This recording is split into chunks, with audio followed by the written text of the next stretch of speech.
இந்த உட்காந்து பார்க்க நல்லா இருக்கு. 3 கரண்டி 3 ஸ்பூனு எண்ணெய்.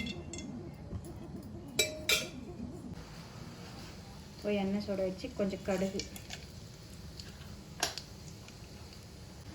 கொஞ்சம் சீரகம் போட்டோடனே நல்லா வெட்டி வச்சிருக்கிற வெங்காயம்,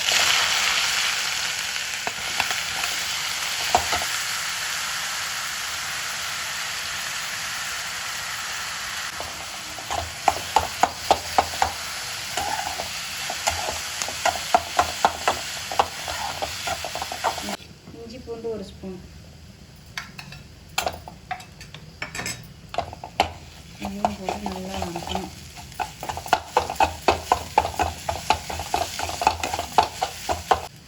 இப்போ ரெண்டுமே நல்லா வதங்கிடுச்சு, இஞ்சி பூண்டு வெங்காயம். இப்போ தக்காளி நல்லா நைஸாக வெட்டி வச்சுருக்கிற தக்காளி போட்டு நல்லா கலக்கணும். ஊற்றின எண்ணெயெல்லாம் பிரிஞ்சு வர்ற அளவுக்கு வேக விடணும். இப்போ அடுப்பு சிம்மில் வச்சுட்டு ஒரு 1/4 ஸ்பூன் மஞ்சள்தூள், 1 ஸ்பூன் மிளகாத்தூள், 1/2 ஸ்பூன் மல்லித்தூள்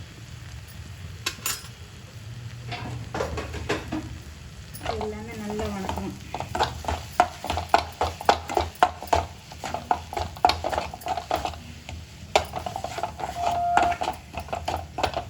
நல்லா ஒரு டம்ளர் தண்ணி 250 ml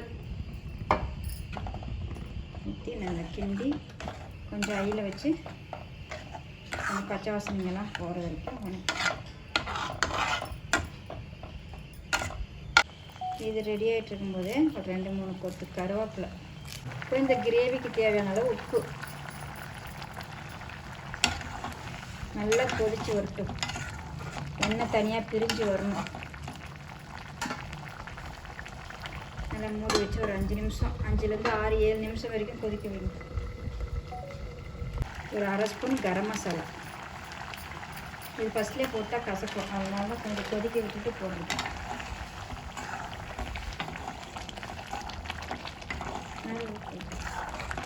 மேலே வருது.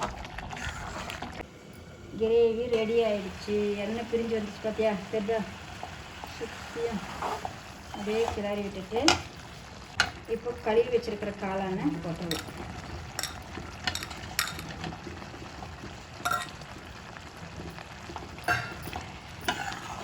நல்லா ஒரு கிளறிட்டு சிம்மில் வச்சு ஒரு 5 நிமிஷம் விட்டுறலாம்.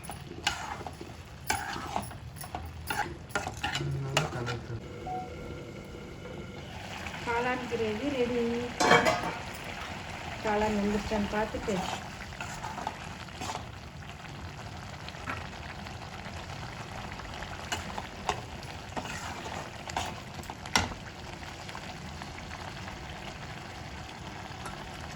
வெந்துருச்சு, நல்லா மோசமாக அப்படியே கொத்தமல்லி தூவிட்டு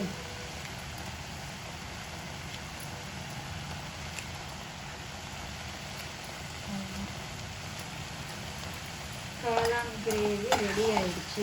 வாங்க சாப்பிடலாம்.